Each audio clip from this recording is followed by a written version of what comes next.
Bien, entonces vamos a empezar. Ahora sí estamos listos. Entonces, la, la idea ahora era hablar algo que está muy eh, en urgencia en nuestro medio, es cómo podemos mejorar nuestra inmunidad por el medio de la microbiota intestinal. ¿Ok? Eh, Vamos a cerrar esto. Ups. Ok. Entonces, ha habido un estudio en donde se ha hecho la comparación entre las personas que sufren un COVID muy severo y las personas que tienen un COVID leve o asintomático, y se ha visto que hay una diferencia significativa en lo que es la composición de su microbiota intestinal.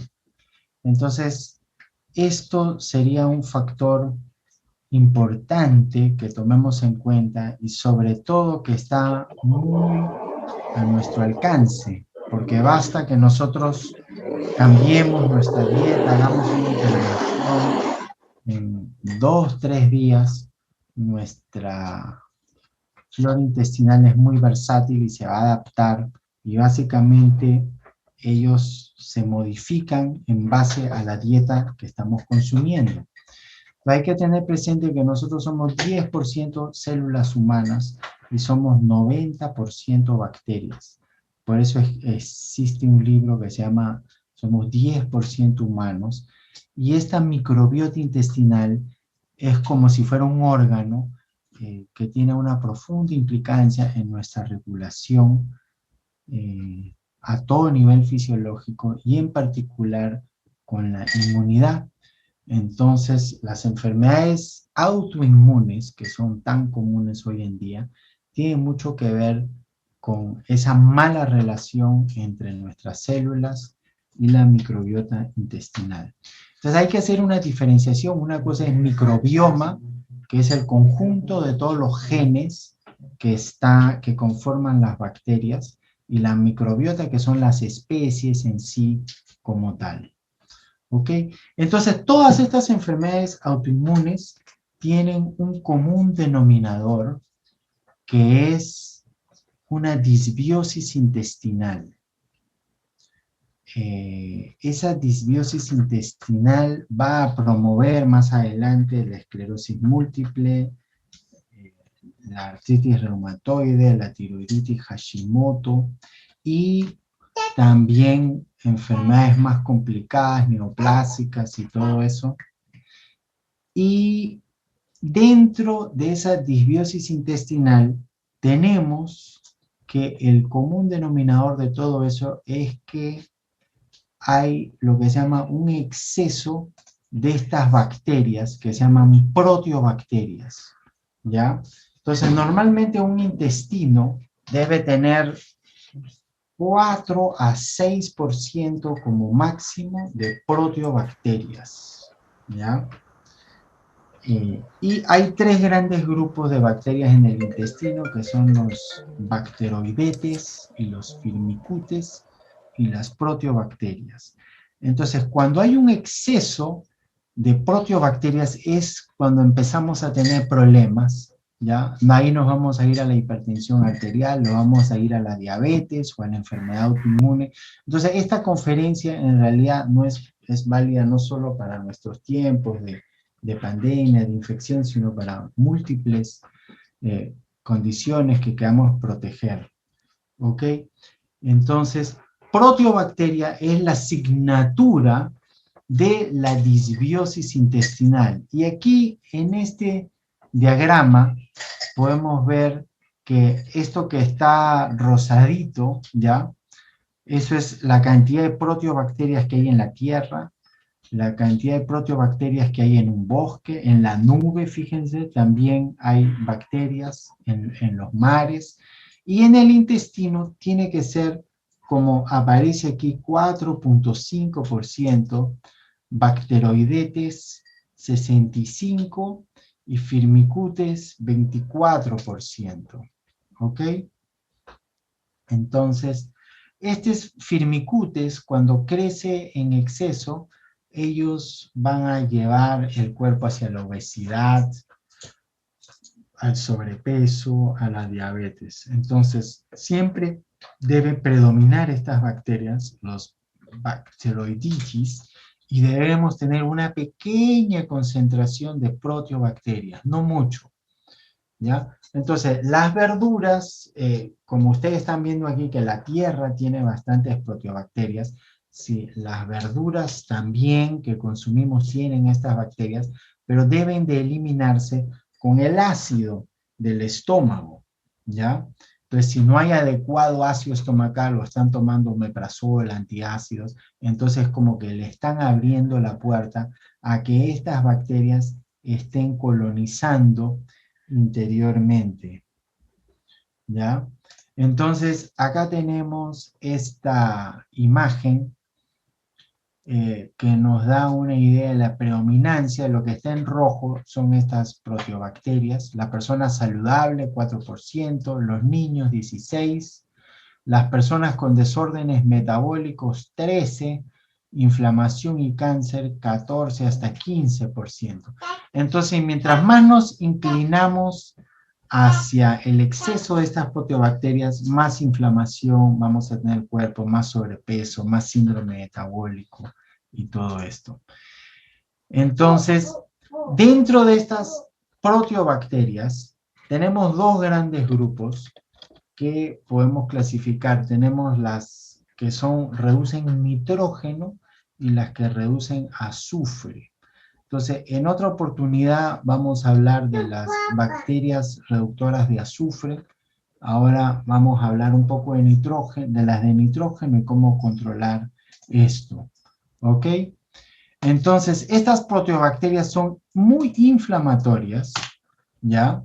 Porque son gram negativas. Las que son gram negativas tienen unos lipopolisacáridos, ¿ya? Que son muy inflamatorios. Entonces, la salmonela, la cólera, el Escherichia coli, el Helicobacter pylori, todas estas bacterias tienen estos LPS y van a crear inflamación y problema. Entonces, casi el grueso del problema de la inflamación crónica que nosotros tenemos son presencia de estos lipopolisacáridos que están en estas bacterias gram negativas. Entonces, cuando estas crecen en exceso, ahí vamos a tener gran cantidad de problemas. Y de esas bacterias, las que vamos a mencionar ahorita, son estas bacterias reductoras de nitrógeno. Y en su mayoría son de este grupo las enterobacterias, ¿ya? Entonces acá pueden ver, incluye la salmonela, el Escherichia coli, la Shigella, ¿ya? Todas gram negativos. Las gram negativos son las que traen inflamación y son problemáticas. Entonces ellas lo que hacen es reducen el nitrato, NO3, en nitrito, NO2 y finalmente en óxido nítrico. ¿Ya? Entonces, vamos a ver que todo este tema se empieza a regular desde la boca, porque la boca es parte del tracto digestivo, ¿ok? Entonces, nuestra boca también tiene que tener una flora bacteriana buena, que es la que he puesto aquí en verde, ¿ya? Y deben predominar, hay más o menos el triple de estas bacterias que son Neisseria y el Rhodia, que son casi 3 veces más que hay en el intestino. Entonces, lo que tenemos que saber es que estas bacterias deben estar en la boca, mas no deben colonizar en exceso el intestino, ¿ya? Entonces, existen, aquí en rojo he puesto estas bacterias porfiromonas, Fusobacterium, Prevotella, todas estas son las bacterias de la enfermedad periodontal, de las caries, ¿ya? De la gingivitis, periodontitis y todo eso. Si hay problemas de disbiosis en la boca, todo el tracto digestivo va a tener disbiosis intestinal, todo nuestro genoma va a estar comprometido y la salud también. Entonces, este ciclo del nitrógeno lo vamos a poder regular desde la boca, ¿ya? Entonces, aquí tenemos un estudio de personas que se le hace esta intervención, acá tenemos 5 horas, 9 horas, con nitratos. Ya. Recién he escuchado, no he escuchado. Ya, A tú ver, ya sé. alguien tiene que apagar su micrófono. Y entonces rápidamente podemos modificar esto, ¿ya? Entonces, cuando consumimos hojas verdes, que sean lechuga, acelga, espinaca, culantro, perejil, todo eso, estamos trayendo nitratos a la boca. Entonces, las glándulas salivales, ellos emiten saliva, pero también almacenan nitratos que vienen de las hojas verdes y lo almacenan ahí para que sean alimento de las bacterias que viven en la boca, ¿ya? Entonces, es importante mascar lento, mascar bien las hojas verdes, que es un gran prebiótico, ¿ya? Para la boca, ¿ya? Y esto incluye también a la hoja de coca, ¿ya? Que es un gran prebiótico y fuente de nitratos para la boca. Entonces, una vez que tenemos ese almacén de nitratos en las glándulas salivales, se va a secretar y va a ser alimento para las buenas bacterias de la boca, y eso va a combatir también a las otras bacterias asociadas a la caries. Cuando las bacterias de la boca lo que van a hacer es convertir el NO3, el nitrato, en nitrito, NO2, y cuando llega al estómago se convierte en óxido nítrico, NO. Acá está. Entonces, en este diagrama lo podemos ver. En la dieta tenemos nitratos, que son NO3 en hojas verdes. En la boca, estas las van a convertir las bacterias de nitrato en nitrito. Y cuando llega al estómago y hay un pH bajo, disminuido, se va a formar finalmente el óxido nítrico, acá en inglés nitric oxide. Y el óxido nítrico lo que hace es combate las bacterias patógenas. Entonces, cuando no hay nitrato en el óxido nítrico, perdón, en el estómago, va a haber Helicobacter pylori, Pseudomonas aeruginosa, va a haber distensión abdominal, va a haber gases y va a haber sobrecrecimiento bacteriano en el estómago y todo el intestino va a estar alterado. Entonces, tenemos que tener un buen ácido estomacal, ¿ya? Y debo mencionar algo. Acá en la válvula, arriba en la parte alta del estómago, donde se encuentra con el esófago, ahí está el cardias, y es una válvula que se abre y se cierra. ¿Y quién cierra esa válvula para que no haya reflujo? Es el ácido del estómago. Entonces, cuando no hay ácido en el estómago, esa válvula se queda abierta y tenemos reflujo y vas a sentir acidez. Entonces la persona piensa, ay, estoy produciendo demasiado ácido y tengo que tomar antiácidos, omeprazol y todas esas cosas, pero en realidad es al revés. Es una deficiencia de ácido que no te está permitiendo cerrar la válvula, ¿ya? Y eso te está dando el reflujo.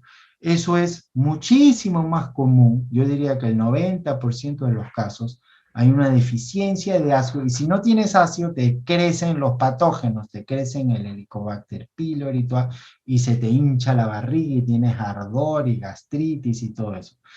Entonces, un rol de este óxido nítrico es combatir el patógeno y otro rol es la vasodilatación de las arterias, porque te abre y te dilata los vasos sanguíneos. Entonces, hay una relación muy conocida entre la disbiosis en la boca y la enfermedad del corazón, ¿ya? Y eso es porque si la boca está mal, no vas a producir óxido nítrico, ¿ya? Y el óxido nítrico es clave para mejorar la circulación sanguínea. Entonces, vamos a ver aquí, bueno, esto es una cosa de interés, que el aceite esencial de la coca tiene, ese aceite combate estos Streptococcus mutans, que es la bacteria más asociada con la caries, ¿no? Entonces acá está, esto es un estudio en San Marcos, ya viendo que es casi 100% de inhibición aquí a los 30 milímetros, donde se ha puesto una gotita de este aceite esencial. Entonces, esta bacteria se va a multiplicar grandemente cuando hay glucosa, azúcar, ¿ok? Bueno, entonces, los nitratos y estas bacterias tienen que estar en la boca para que empiece a funcionar este ciclo del nitrógeno. Bacterias orales reductoras de nitrato ya se van a destruir con los enjuagues bucales como antiséptico. Entonces hay que tener mucho cuidado. Estamos teniendo cada vez más entendimiento de que muchos de estos antisépticos bucales, listerina y ese tipo de cosas, así como los antibióticos alteran la flora bacteriana intestinal, los enjuagues bucales lo hacen en la boca, ¿ya? Entonces, ¿por qué es tan importante ese óxido nítrico? Quiero a ver si tengo la imagen. No, vamos a llegar a eso en un momento, ¿ya? Esto ya lo hemos explicado. Entonces, el segundo punto es que en el intestino, estas proteobacterias que hemos mencionado que pueden estar en exceso, ellos consumen nitrógeno. Y la fuente principal de nitrógeno está en la proteína, en los aminoácidos, que son proteína nitrogenada, ¿ya? Entonces, cuando consumimos un exceso de carne, ¿ya? O un exceso de proteína, también estamos fomentando el sobrecrecimiento de estas bacterias, ¿ya? Entonces, nosotros debemos de buscar comer una dieta normoproteica y según la Organización Mundial de la Salud, eso está entre 0,8 a 1 gramo de proteína por kilo de peso. Entonces yo peso 83, 84 kilos, más o menos 80 a 75 gramos de proteína diario. Entonces si comes demasiado, vas a hacer esto que está acá al lado de derecha del gráfico, que es protein excess, exceso de proteína, y entonces van a crecer estas proteobacterias y va a haber una mala relación entre el microbioma y el hospedero de estas bacterias que somos nosotros mismos, ¿no es cierto? Entonces ahí estamos creando disbiosis, como hemos explicado, sobre crecimiento de estas proteobacterias. En este caso, acá a la izquierda, tenemos una ingesta de proteína restringida o limitada, ¿ya? Y tenemos un ayuno intermitente, y entonces ahí la fuente de nitrógeno principal es esta mucina que está acá a lo largo de los colonocitos del lumen intestinal, y esa biopelícula o mucosidad que está ahí, imagínense que es como el gel de la linaza, algo así, eso debe ser la fuente principal de proteína de las bacterias del intestino. Entonces, cuando ese es el caso, hay una muy buena relación entre las bacterias y el hospedero y no hay enfermedad autoinmune, ¿ya? Hay un estado antiinflamatorio ahí. Entonces, cuando hay deficiencia de vitamina C, ¿ya? Hay un ciclo negativo de los nitratos que se van hacia las nitrosaminas, que son muy cancerígenas, mutagénicas y teratogénicas, ¿ok?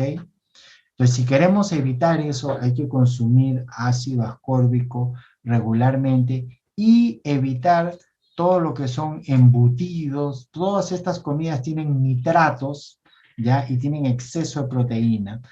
Las hojas verdes también tienen nitratos, ¿ya? Van a fomentar las bacterias reductoras de nitrógeno, pero estas aminas, ¿ya? Y falta de vitamina C van a llevar hasta estas nitrosaminas. Entonces, mucho cuidado con carnes ahumadas, ¿ya? Por ejemplo, Japón es el país líder en cáncer gástrico y ellos tienen la costumbre de ahumar mucho sus carnes, el pescado y todo eso siempre lo comen ahumado y tienen este problema.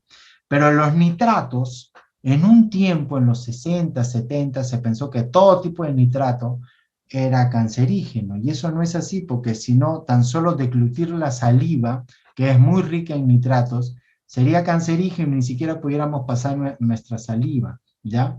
Entonces, es cuando hay deficiencias nutricionales y se van a producir estas aminas, ¿ya? Falta de nutrientes va a ser eso. Entonces, tenemos los efectos negativos del nitrógeno, que son amoníacos, nitrosaminas, y los efectos positivos, ¿ya?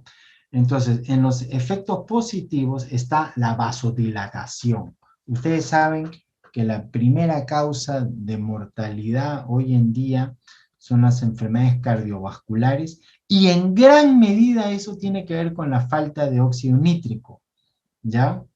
Entonces, incluso acá mencionan la erección. ¿Por qué? Porque no sé si saben esa historia, pero la Pfizer estaba tratando de hacer un medicamento contra la angina pectoral y le daba a los pacientes con angina y ellos reportaban que su vida sexual había mejorado grandemente y así fue como por serendipia descubrieron al Viagra, ¿ya? Porque está permitiendo óxido nítrico a los órganos genitales, ¿ya? Entonces aquí en este diagrama podemos ver resumido todo lo que hemos explicado. En la dieta, nitratos, en la saliva, en la boca se convierte de nitrato en nitrito, en el estómago el nitrito se convierte en óxido nítrico y en el óxido nítrico eso tiene una cantidad de efectos fisiológicos que son sumamente importantes, ¿ya? Porque va a tener efectos críticos en la sangre. Y críticos, ¿por qué? Porque yo creo que esta imagen ayuda a entender esto bastante bien. Miren, acá a los 20 años tenemos unas arterias que están a su 100% de capacidad de óxido nítrico. Cuando tienes 30 años tenemos 80% y a los 60 tenemos 15% de capacidad de producir óxido nítrico. Entonces, lo que sabemos es que ese exceso de bacterias que están en el intestino, que son reductoras de nitrógeno, también están buscando compensar una serie de desequilibrios que no vienen solo por la boca, porque hay otro mecanismo para producir óxido nítrico que es en la piel, ¿ya? Entonces acá debajo de la piel tenemos el gran almacén de nitratos y cuando le dan los fotones de luz, le van a hacer perder un oxígeno y se va a producir un nitrito y finalmente un óxido nítrico y tu piel se va a poner rojita porque va a venir la sangre. Básicamente lo que está haciendo es vasodilatar a las arterias cercanas a la piel para que ellas puedan recibir luz infrarrojo y luz ultravioleta, porque la luz es una medicina para la sangre, ¿ya? Y también para que el colesterol que está en la sangre se sulfate. Si no se sulfata el colesterol de la sangre, entonces tenemos agregación plaquetaria, viscosidad. Si no tenemos colesterol sulfatado, no tenemos hormonas esteroideas, estrógenos, testosterona, y tampoco vamos a tener vitamina D, ¿ya? Entonces, si tú no te expones al sol y vives todo el día en una oficina y vives todo el día guardado en tu carro, bajo techo, y le tienes miedo al sol porque te han dicho que te va a traer cáncer de piel y qué sé yo, entonces no vas a tener adecuadas concentraciones de óxido nítrico y tu cuerpo, como medida compensatoria, va a producir más de estas bacterias reductoras de nitrógeno. Esto es una hipótesis, porque ellas producen óxido nítrico, ¿ok? Pero te está creando un gran desequilibrio en el intestino. Entonces, ese es un desequilibrio hecho para ayudarte con este problema. Entonces, tienes que tomar sol, ¿ya? Para que estés produciendo por la vía dérmica el óxido nítrico. Y esto es para ayudarte con tu salud cardiovascular. Los países que tienen mejor salud cardiovascular son los que tienen mayor índice de ultravioleta. Entonces, acá está la vasodilatación que te va a producir el óxido nítrico en las arterias. Entonces, acá tienes nitrato, nitrito, óxido nítrico. En la dieta y por el sol. Y esto es un regulador de todo tu metabolismo. Acá lo puedes ver reducido, lo que hemos explicado. Hojas verdes, hay la vía oral, que es con hojas verdes y bacterias de la flora bucal, o ultravioleta y nitratos que están en la dermis, en la piel, y el producto final es esto, es un gas. Y este gas va a la mitocondria, a tu planta energética, y tiene un efecto modulador doble, activa e inhibe la mitocondria. Te produce energía y además de que te ayuda en tu vida sexual, ¿ya? Entonces, importante tenerlo en cuenta. Fíjense que en las Olimpiadas de Londres, muchos deportistas tenían esta costumbre de tomar un buen extracto de hojas verdes o de beterraga que tiene mucho nitrato y se exponían 20 minutos al sol y aumentaban su producción de óxido nítrico, más vasodilatación, quiere decir más oxigenación al cuerpo, y eso les aumentaba su rendimiento atlético en un 5%. ¿Ok? Entonces, a ver, un segundito. Ya, ok.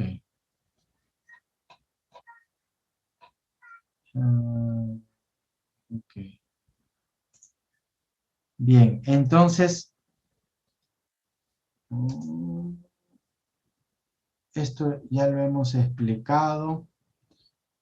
Y bueno, les doy un dato interesante. A ver, esto es una enfermedad, es un tipo de cáncer, que es el mieloma múltiple, ¿ya?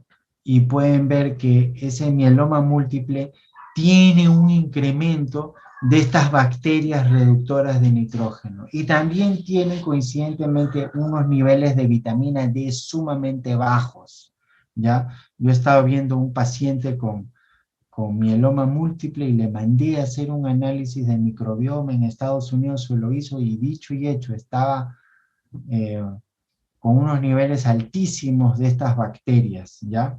Entonces es complejo, incluso esta enfermedad se miden niveles de amonia en la sangre, en la orina, perdón, para ver el progreso de la enfermedad, ¿ya? Entonces, pacientes diagnosticados con mieloma múltiple muestran una sobreabundancia de estas bacterias. Y esto son cantidades de enfermedades que tienen este problema. ¿Ok? Entonces, en un resumen, he puesto aquí en esta página cómo poder regular esto. Porque si regulamos esto, regulamos todo el intestino y mejoramos la inmunidad. Ahora vamos a pasar a explicar puntualmente cómo mejorar la inmunidad pero esto es un resumen, si quieren le pueden hacer una captura de pantalla.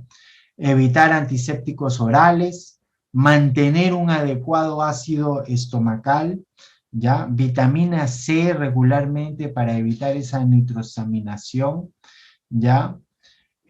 Si hay un exceso de esas bacterias, si tienen muchos gases, en un inicio hay que reducir estos nitratos, bajar la ingesta de proteína, tomar bastante sol, tomar lactobacilos, ejercicio, ¿ya? Y estos polifenoles que hemos puesto acá, resveratrol y curcumina, ayudan a regular, y prebióticos y probióticos. Bien, entonces, si ustedes ven este estudio que está acá, y ahora sí, por favor, abran sus orejas, porque si ustedes quieren ser asintomáticos de esta pandemia y pasar esta segunda ola surfeando, o para sus seres queridos, esta es una parte importante, ¿ya? Entonces, ¿qué se ha visto en personas que tienen este virus innombrable de manera severa con las personas que lo tienen de una manera intensificada y severa? Entonces, se ha encontrado que hay un exceso o una buena concentración de estas bacterias Fecalbacterium prausnitzii, Eubacterium rectale y bifidobacterias. Entonces, estas bacterias son claves para tener una mejor respuesta inmunológica, ¿ya? Entonces vamos a hablar de la primera.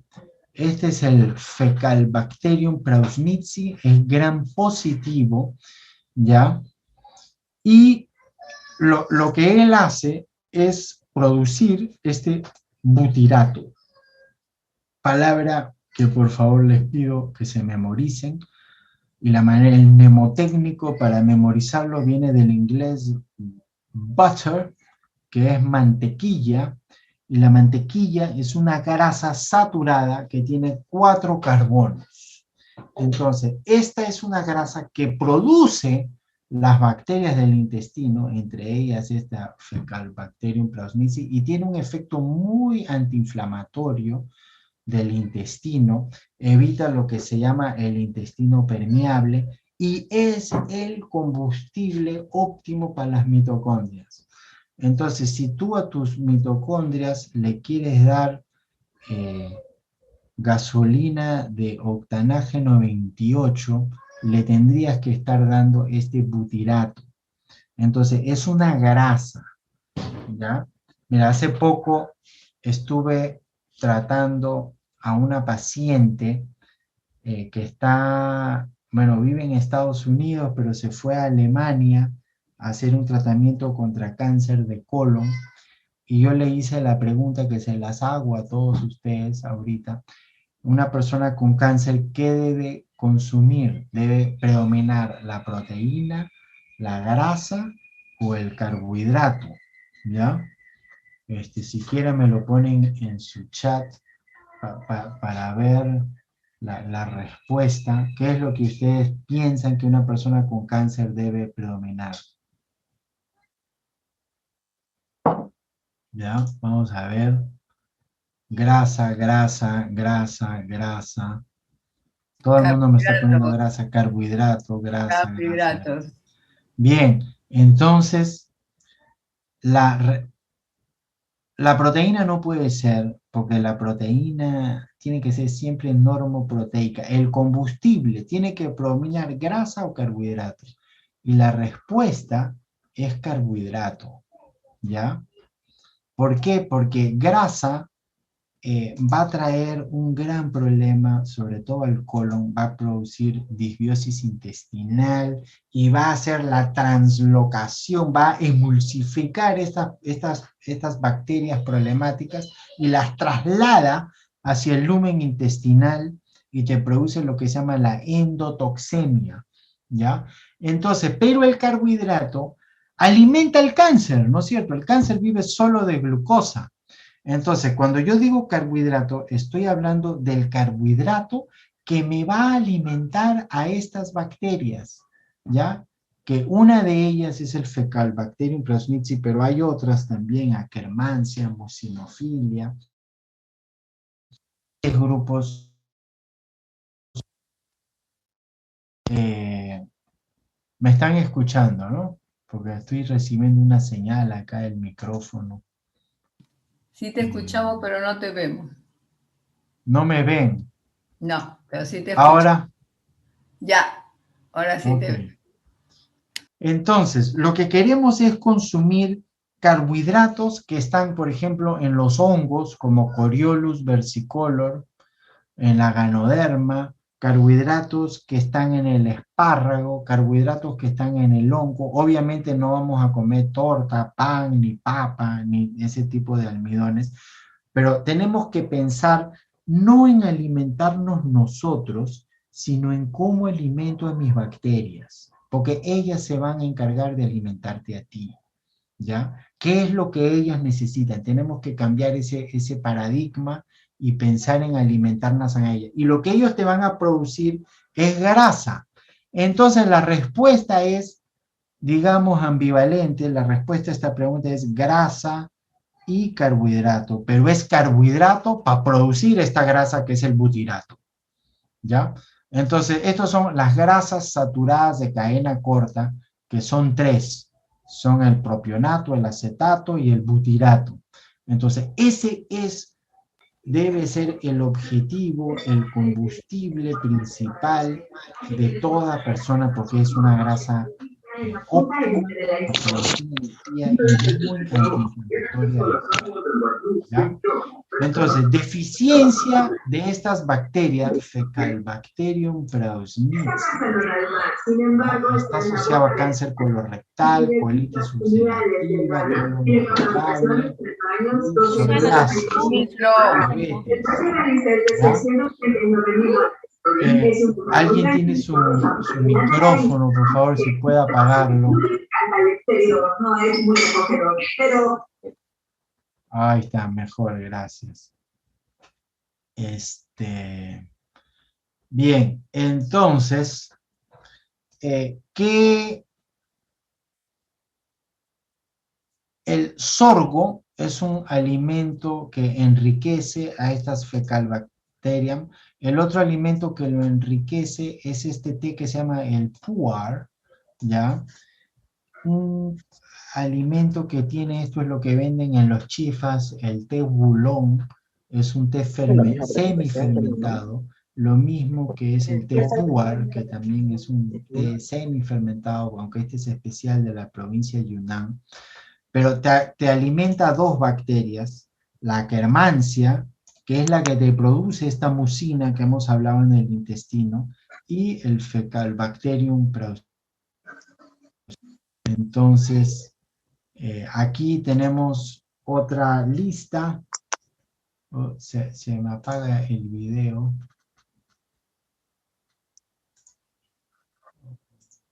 Ahora sí. Tenemos fructooligosacáridos, ya, eso está en el yacón. La inulina, que está en los espárragos, ya, en la cebolla, en la chufa de Perú. La rafinosa, que está en los garbanzos, ¿ya? Es otra manera.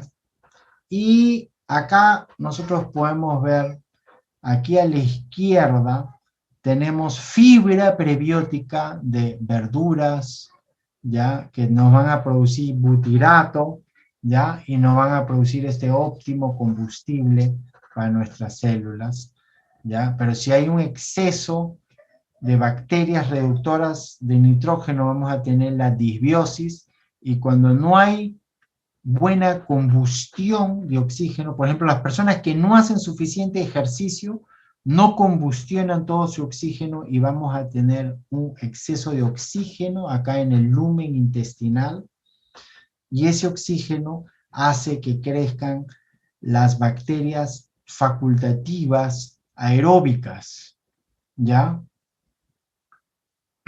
y vamos a tener un estado de disbiosis. Entonces el intestino debe predominar un estado anaeróbico. ¿Ok? Bueno, el otro es la nuez, ¿ya? La nuez normal es un gran alimento del Fecalbacterium prausnitzii. Es esa nuez que tiene como forma de cerebrito, walnut en inglés, ¿ya? Y esa nuez también tiene un componente muy bueno que es, ay, ahorita me acuerdo el nombre, se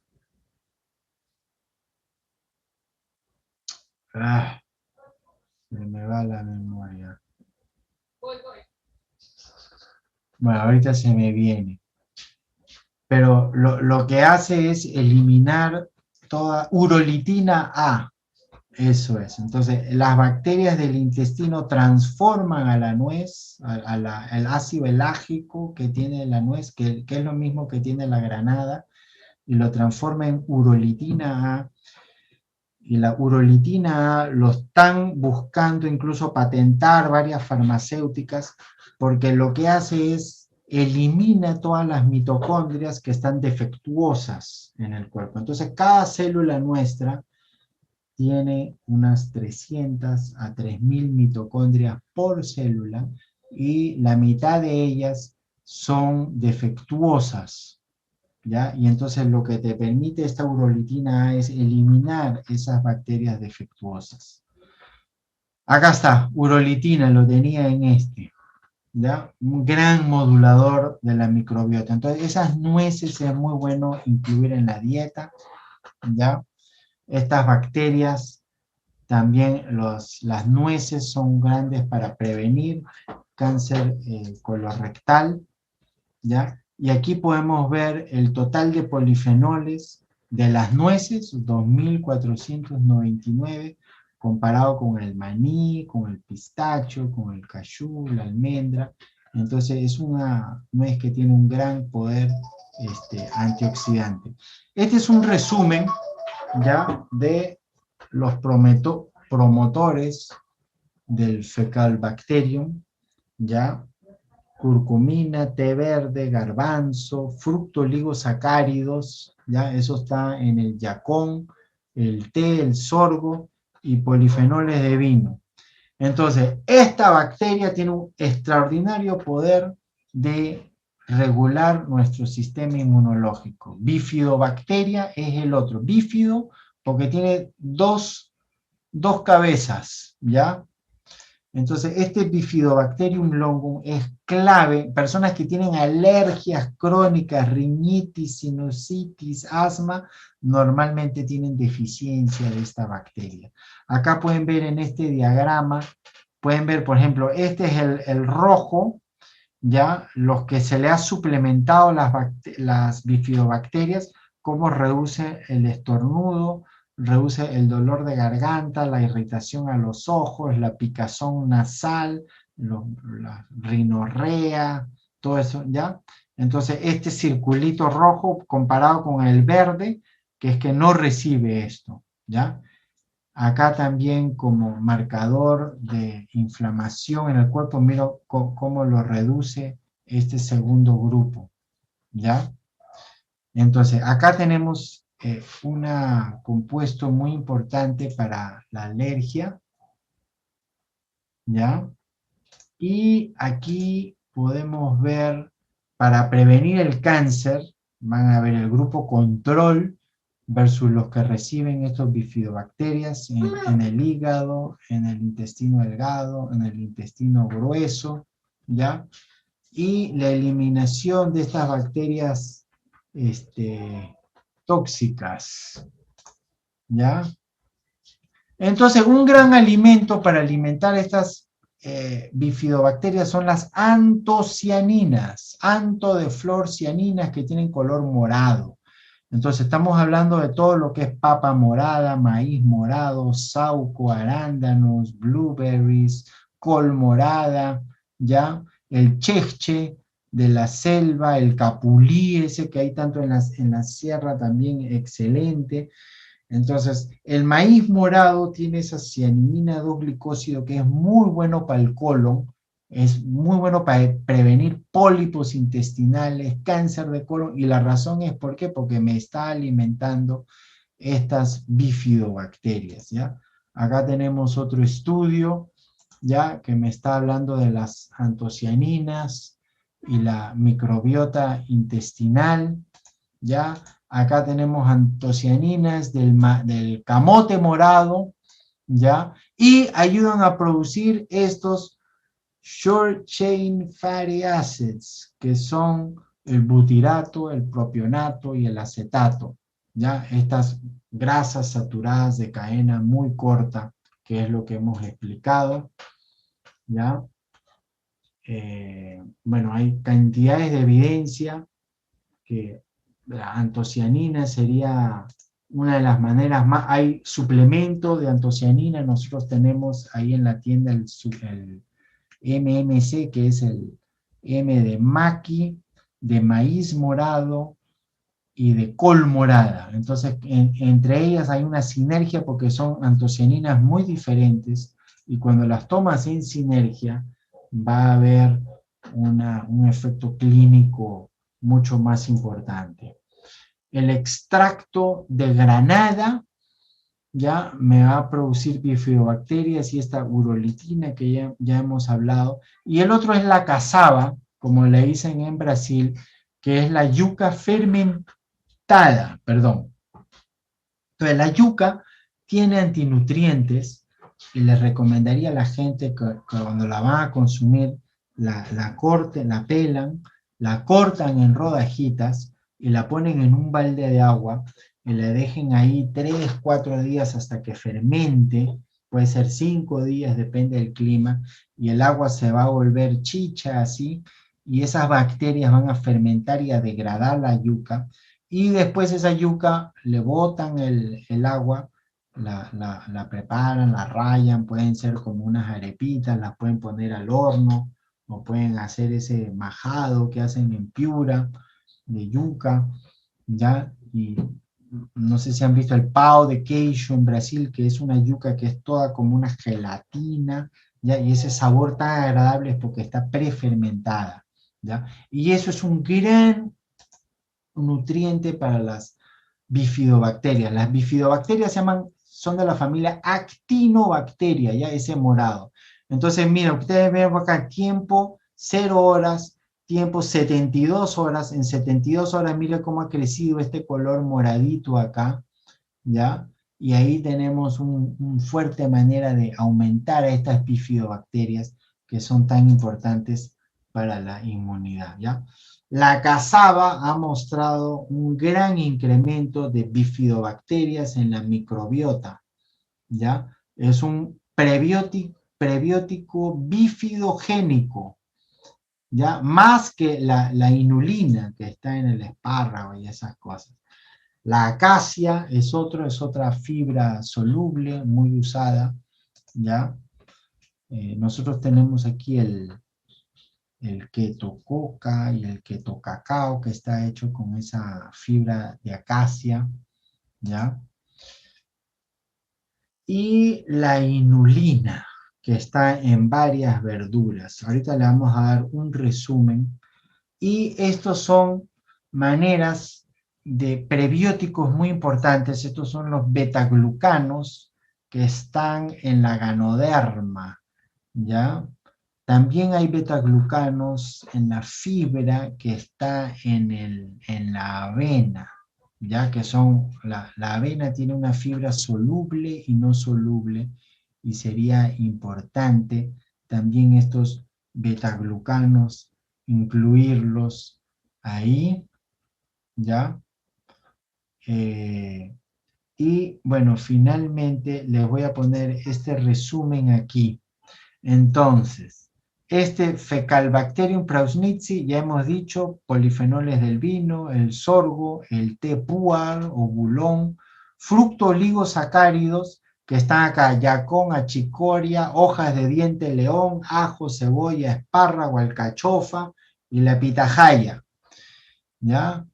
Y la inulina, hemos puesto acá chicoria, espárrago, poro, gran prebiótico para el intestino, cebolla.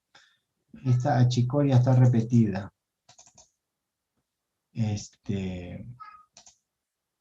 ¿Ok?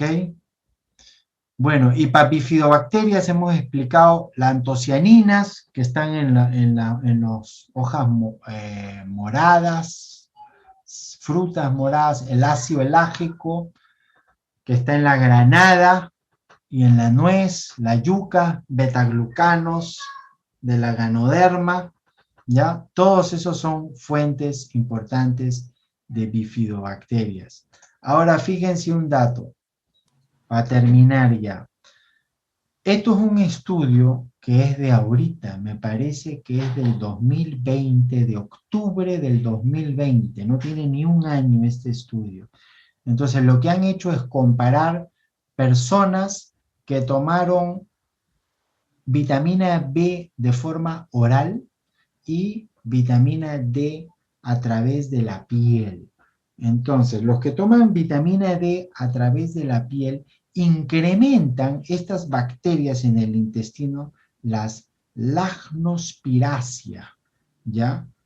Que son unas, junto con el Fusobacterium prausnitzii, una de las principales que producen estas grasas saturadas tan apreciadas y valoradas por nuestra célula, cosa que no hace el suplemento de vitamina D.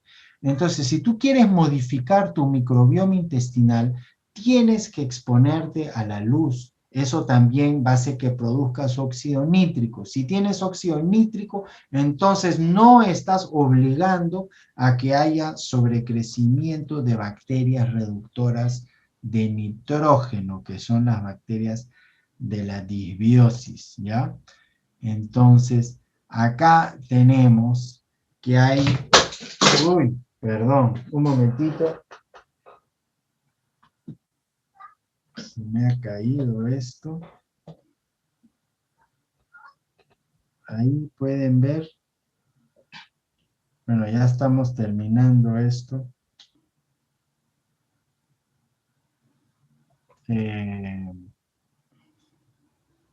Bueno, entonces, hay lo que se llama un eje intestino-piel. Entonces, si la piel no está bien, vas a tener el acné, tiene que ver con la piel y con el intestino, porque a través de la piel tú modulas la microbiota que está en tu intestino. Ustedes saben que la microbiota intestinal tiene 4 estaciones: invierno, primavera, verano y otoño, y va con las estaciones y se modifica con ellas, ¿ya? Entonces, tomar vitamina D es la mejor manera que nos podamos proteger. Existe un video que voy a ver si lo voy a colgar ahí en la página de Avantari, es 1 hora y media, y la evidencia es contundente el efecto protector que tiene la vitamina D con esta pandemia, ¿ya?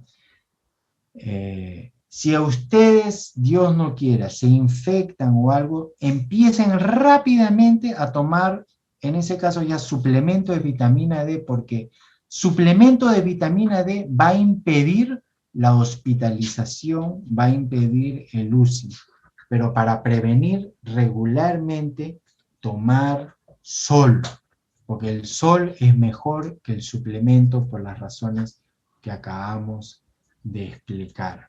Entonces, bueno, con eso termino esta presentación. Y quiero incidir nada más la importancia que es el ambiente en el cual estamos, que tomen sol, que tengamos una dieta adecuada. La pregunta es esto: ¿el problema es el virus o el problema es el terreno que enfrenta el virus? ¿Ya? Y si ustedes han visto, tenemos un 90% de personas que transita esta enfermedad de forma asintomática, porque no tiene resistencia a la insulina, no tiene hipertensión, que viene de la falta de óxido nítrico en esencia, no tiene obesidad, que tiene un exceso de bacterias firmicutes, ¿ya?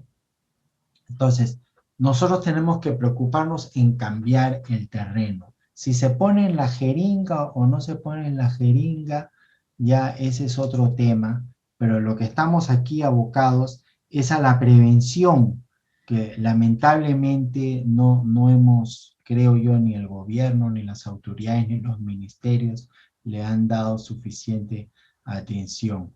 Entonces, bueno, con eso quiero cerrar esta pequeña presentación. Ha estado exactamente 60 minutos y vamos a dar lugar a que hayan algunas preguntas. Si quieren las pueden poner en el chat, yo las puedo responder ahí. A ver. Sacha, una preguntita. ¿Se puede tomar la licetina de soya teniendo hígado graso? Es un excelente remedio para el hígado graso.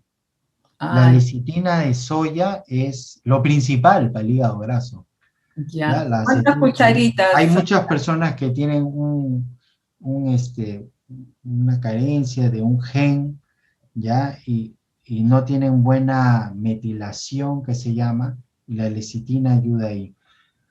Ok, les voy a pedir un favor, que las preguntas que me hagan Gracias sean por solo sobre el tema que hemos hablado aquí, porque si me van a preguntar de su condición, que mi abuelita tiene osteoporosis, ¿qué le puedo dar? Y no sé qué, entonces yo necesito saber que esta información que hemos dado ahora ha quedado claro, ya, porque ese ha sido mi propósito de estar aquí con ustedes hablando todo este tiempo.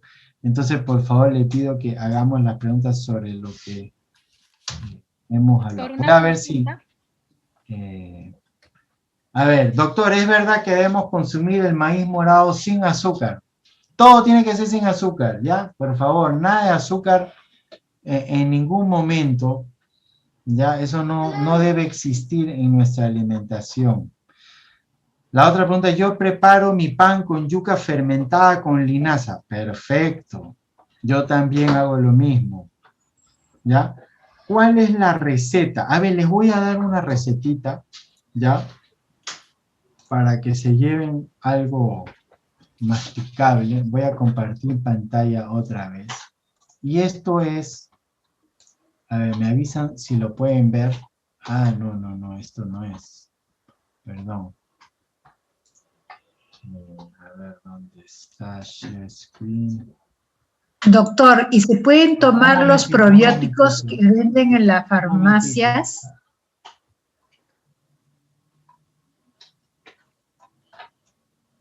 Doctor, con respecto a los probióticos, ¿qué tan bueno es el kefir de leche?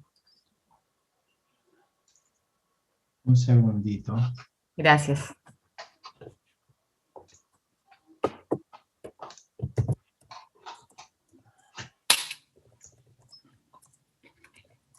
A ver, como hemos explicado, lo que yo le estoy proponiendo acá es un simbiótico, ¿ok?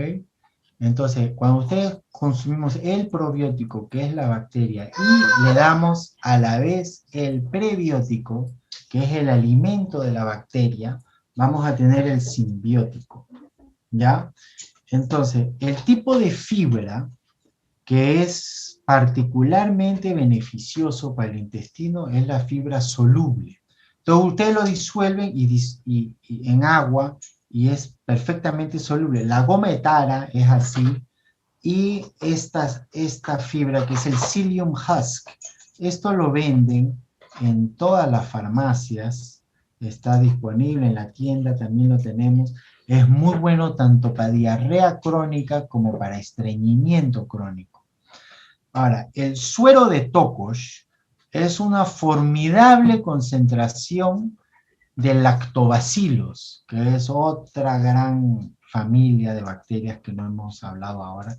Si ustedes tienen interés, hay una conferencia gratis en YouTube que se llama las 4 bacterias claves del intestino. Pueden revisar eso. Entonces le ponemos media vaso de suero de tocosh o una cucharadita de tocosh en polvo. Entonces el tocosh en polvo va a tener las esporas de los lactobacilos y el suero tiene el lactobacilo vivo. Le ponemos medio vaso de agua, abrimos 3 cápsulas de estas antocianinas, ¿ya?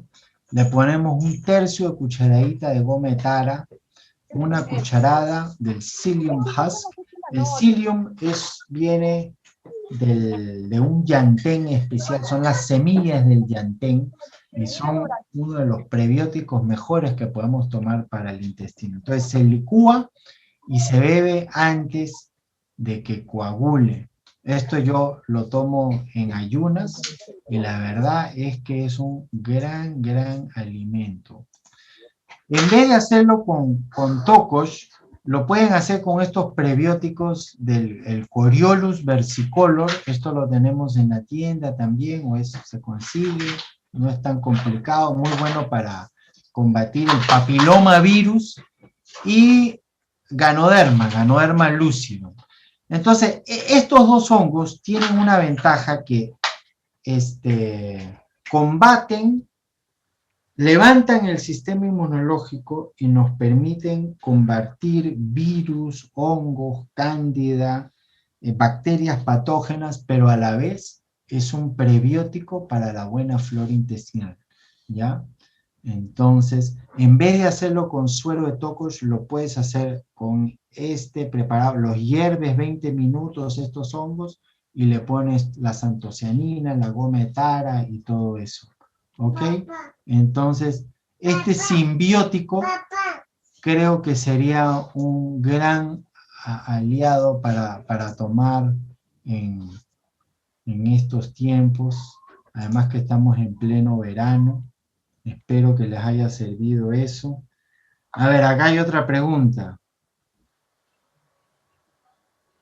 Sé que hay 30 estudios desde el 2009 sobre la vitamina D y el COVID. ¿Cómo convencer a las personas de los beneficios de tomar sol o suplementos de vitamina D?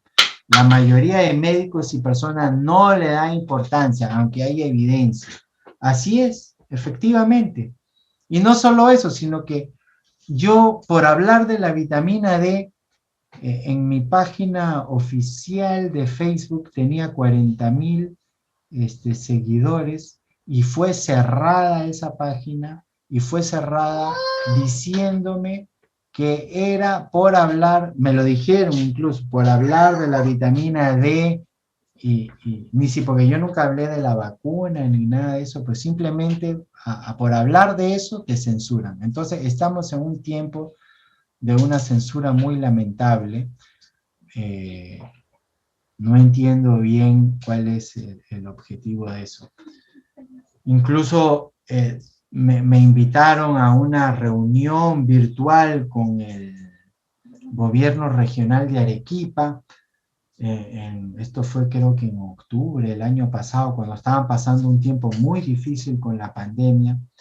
Y lo que les había sugerido era este app que lo pueden ustedes bajar en su celular, el D-Minder, D de vitamina D, Minder como mente en inglés, M-I-N-D-E-R, y es una aplicación que te da el índice ultravioleta, te dice cuánto tú tienes que ingresar, tu tono de piel, cuán expuesto estás, si estás 50% expuesto a tu piel, 80%, y te va a decir cuánto es el tiempo.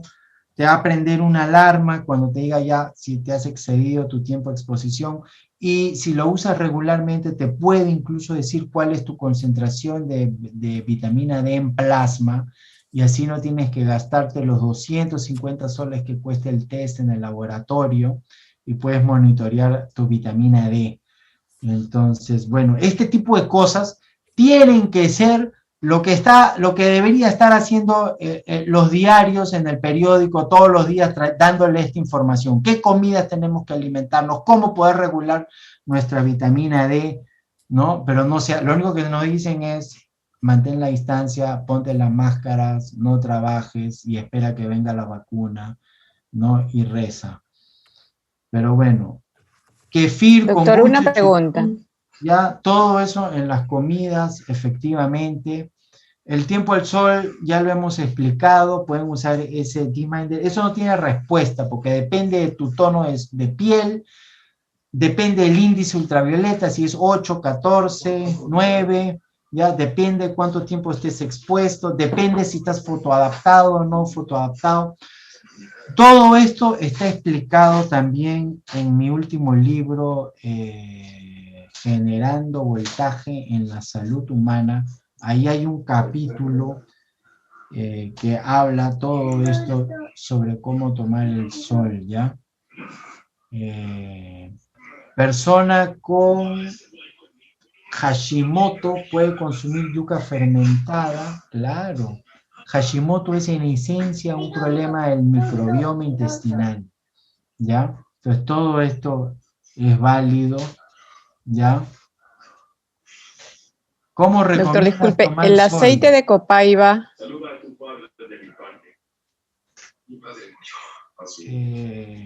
¿Cuánto tiempo? Todo eso, tú tienes que llegar, dice, ¿cuánto tiempo recomiendas a los niños estar al sol? La gente que está en la sierra y está en la chacra, está todo el día ahí en el sol, ¿ya? Entonces nosotros tenemos que llegar a estar fotoadaptados de tal manera que puedas estar todo el día al sol y que no te afecte, ¿ya? Entonces la fotoadaptación es la clave para eso. Eso está explicado en el libro. Nosotros que tenemos que convertir a nuestra piel en un panel solar que nos esté dando energía, ¿ya?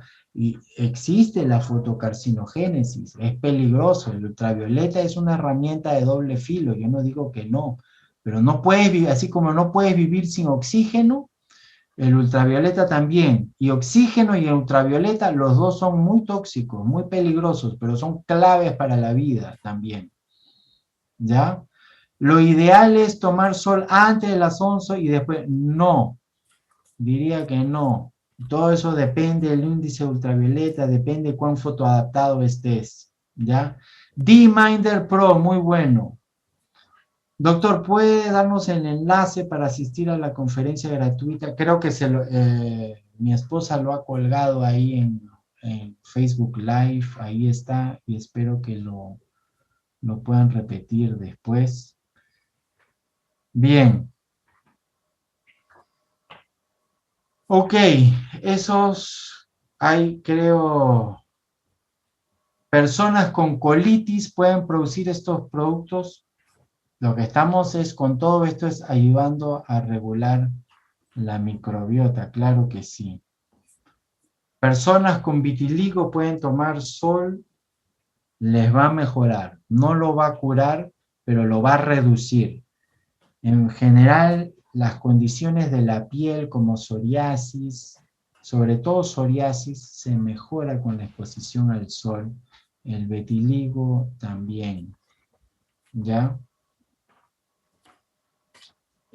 Si hay algún problema si tomamos kombucha de manera diaria por el acné.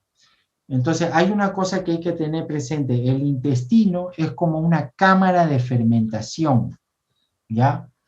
Cuando tienes chicha, si le pones azúcar 3 veces al día, va a burbujear en exceso. Entonces, tú tienes que regular tu intestino. Todos estos probióticos son buenos, son importantes, pero no te puedes pasar. Si se te hincha la barriga y se te embalona y te llenas de gases, quiere decir que te estás excediendo con los prebióticos y probióticos. Entonces tú tienes que regular tu fermentación hasta el punto que no te genere gases, que no te genere distensión abdominal. Gases siempre es un indicador de inflamación intestinal, además de que es desagradable. Bien, entonces, creo que vamos a ir cerrando.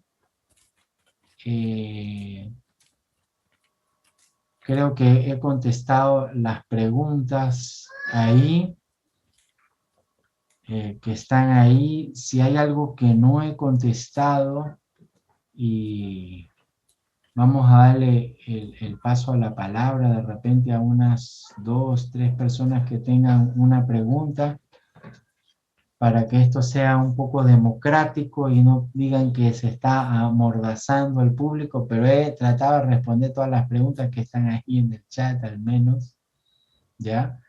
Entonces, ¿alguien tiene algo sobre la ponencia, por favor, que no haya quedado claro? Doctor, ¿me Doctor, puedo hacer una disculpe, pregunta? Buenas noches, una pregunta. quería saber sobre los aceites. El aceite de Doctor. orégano, de copaiba, ¿es muy bueno tomarlo continuamente o solamente por poco tiempo? No, a ver, en el libro tengo explicado un protocolo cuando hay un exceso de fermentación intestinal. Hay un protocolo francés para combatir a estas bacterias patógenas con aceite de hierba luisa, aceite de orégano, de copaiba, que es muy antiviral, por cierto. Entonces, eso se hace por un tiempo. Se hace máximo 30 días, ¿ya? Entonces, normalmente, cuando hay exceso de fermentación intestinal, SIBO que se llama, tomamos antibióticos herbales o aceites esenciales un tiempo, bajamos la fermentación y después hacemos una dieta tipo FODMAPs y después introducimos alimento probiótico uno por uno, poco a poco y vamos viendo cómo es la tolerancia y de ahí empezamos a tomar probióticos y prebióticos, pero no es más de 30 días. ¿Ok? Doctor, ¿puedo hacerle una pregunta? Buenas noches. Por favor, sí. A ver, Miriam. Gracias. Te escucho. Doctor, el consumo de bebidas, sobre todo si son azucaradas y frutales, al lado de las comidas, es contraindicado, ¿verdad? Porque hay mucho hábito de tomar bebidas y sobre todo ahora en verano con el almuerzo y tengo entendido que eso más bien es contraproducente. ¿Me puede orientar? Sí, sí, o sea, en el momento de la comida misma quieres un máximo de concentración de tus enzimas digestivas, pepsina, ácido clorhídrico, no lo quieres diluir. Ahora, puedes tomar un poquito de líquido caliente como una muña digestiva, una manzanilla o algo así, pero de ninguna manera una limonada, ni jugos de fruta, de papaya, ni nada de eso. Puede ser un café post-digestivo después de la comida, no hay problema, pero no debe tener, la ingesta de alimentos, de líquidos, perdón, tiene que ser predominar cuando está vacío el estómago, ¿ya? Y la fruta siempre tiene que estar bien alejada de los alimentos, de la comida, ¿ok? Doctor, ¿y el hábito de estos digestivos de licor, que por ejemplo en Arequipa se toma el anís nájar, ¿qué opinión tiene usted? Sí, bueno, me parece que eso va a ser digestivo, va a ayudar, ¿no? No, sí, me parece que está bien. Con la comida, al menos, sí. Es correcto, entonces. Sí, sí.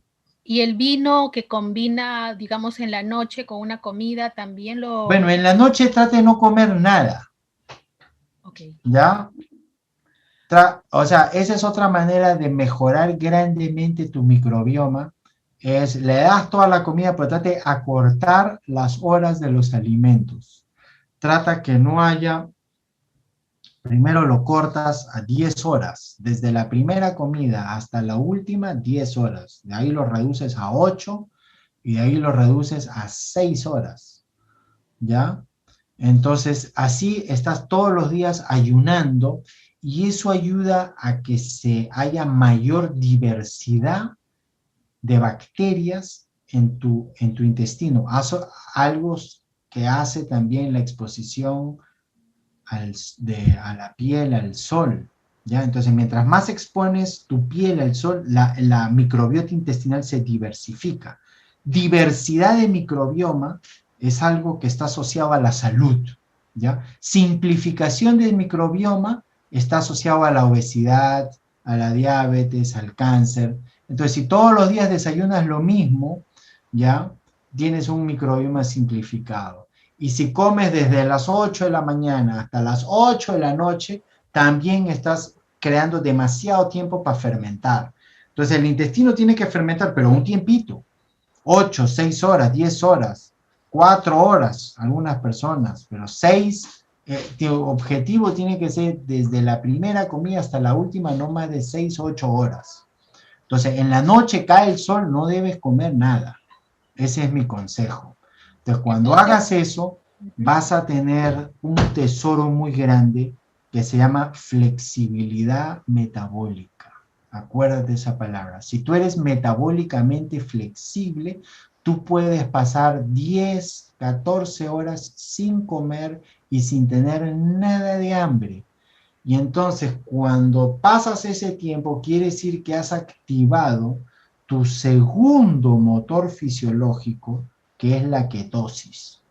¿Ya? Entonces, normalmente uno no activa ese motor. Nosotros tenemos 2 motores, la ketosis y la glicólisis. Y a diario tienen que activarse los 2.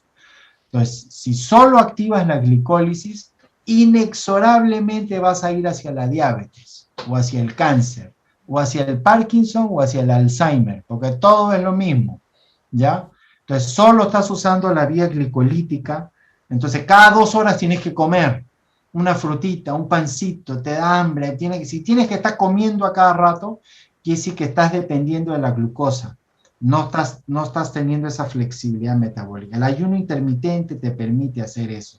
Y lo que te va a permitir hacerlo es cuando tus bacterias produzcan esas grasas, ese butirato, propionato y acetato, los short chain fatty acids, ¿ok? Entonces, ayuno intermitente. Tengo una conferencia ahí en YouTube, pueden ver metabolismo y autofagia, que es todo un tema largo que pueden investigarlo, pero me parece que está bastante bien lograda esa charla, o está todo esto explicado en el libro, ¿ok? Gracias, doctor. Una última pregunta. Usted mencionó el...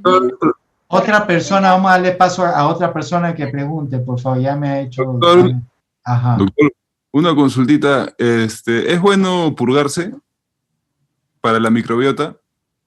Sí, también puedes hacer la mejor purga es el ayuno, ¿no? El ayuno intermitente, ¿ya? O el ayuno formal, digamos, de una semana o de un día. Es una manera de limpiar el intestino. Puedes hacer enemas también, no hay problemas. Con o sin ayuno. Tiene beneficio para el intestino, claro que sí. Doctor, buenas noches. Una consultita. Consumir agua con limón antes de la comida, especialmente en el desayuno, ¿ayuda a tener la acidez adecuada en el estómago? Sí, te va a ayudar a tener ácido estomacal. ¿Y qué cantidad usted recomienda? Bueno, cada persona tiene que preguntarle eso a su médico interior, ver cómo lo siente, pero yo agarro 3 limones, los licúo con pepa, con cáscara, con todo, en un vaso de agua o 2 vasos de agua, lo cuelas y lo tomas en ayunas. Entonces, personas que no producen suficiente ácido estomacal, que es la mayoría, el limón, incluso con un poquito de sábila, pueden licuarlo ahí, le va a ayudar a mejorar la producción de ácido, ¿ya? Cuando tienes acidez, exprimes un limón con agua y te lo tomas, eso te cancela la acidez en el estómago. Mucha gente se preocupa que el limón le va a dar acidez o algo, y normalmente no es así. ¿Ok? Doctor, ¿cuánto tiempo recomienda que los niños también ayunen? ¿Que hagan ayuno intermitente? Intermitente puede ser, sí. ¿Cuántas horas más o menos cree que es tipo niños de pequeños, ¿no? Que comienzan a comer 3 años, 4 años, 5 años. Bueno, puede ser que coman dentro de una ventana de 10 horas, puede ser.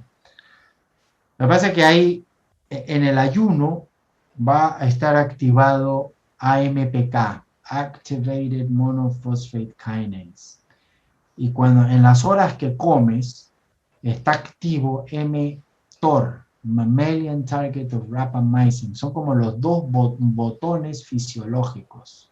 Y tiene que prenderse uno, apagarse el otro. Prenderse uno, apagar. Son el yin y el yang del metabolismo.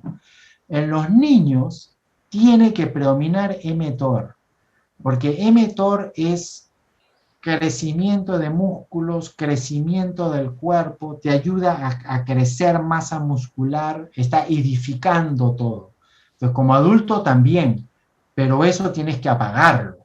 Tienes que activar la autofagia, ¿ya? Que es AMPK, y la autofagia te elimina todas las células defectuosas, te hace lo que se llama la mitofagia de las mitocondrias. Es como tú en tu casa todos los días traes legumbres, vas y haces mercado, pero todos los días tienes que agarrar y sacar la basura también. Si no sacas la basura y solo traes comida, no hay equilibrio. Entonces el ayuno intermitente te permite activar continuamente la autofagia, ¿ya? Pero te explico eso ¿por qué? Porque en los niños tiene que predominar mTOR porque están en crecimiento. Si tienes una persona de 50, 60 años, tiene mTOR activo desde las 7 de la mañana hasta las 10 de la noche, le está diciendo a sus células, dividan, crezcan, dividan, multiplíquense. ¿Y qué enfermedad tiene que ver con un exceso de multiplicación celular? Son los tumores, el cáncer. Entonces, el cáncer viene porque continuamente estás en mTOR. Estás comiendo hasta tarde en la noche. Entonces le está diciendo a su cuerpo, dividan las células, no estás limpiando el cuerpo, ¿ya? Entonces tienes que activar esa autofagia diariamente. ¿Está claro? Doctor. ¿Quién hizo esta pregunta? Veo una Sí, está niña claro, linda, Jenny Novoa, creo que fue ahí, una Sí, linda gracias. bebé ahí. Esa foto de la bebé me ha estimulado a responderte. Gracias, es niño, gracias. Ah, niño, está bonito.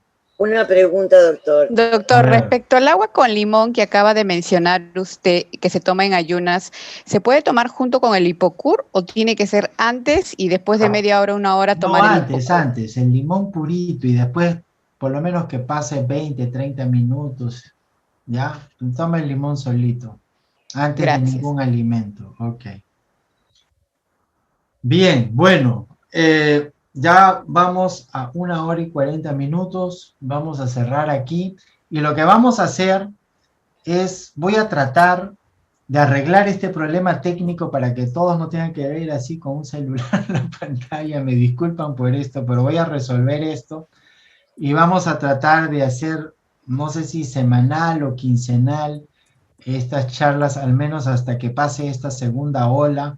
Vamos a tomar distintos puntos de vista para ayudarnos y proteger al máximo posible de personas. De repente hacemos otro tema, hay mucho para hablar, ¿ya? Entonces le vamos a tener informado ahí en la página de Avantari, ¿ya? Ahí vamos a enviar la información.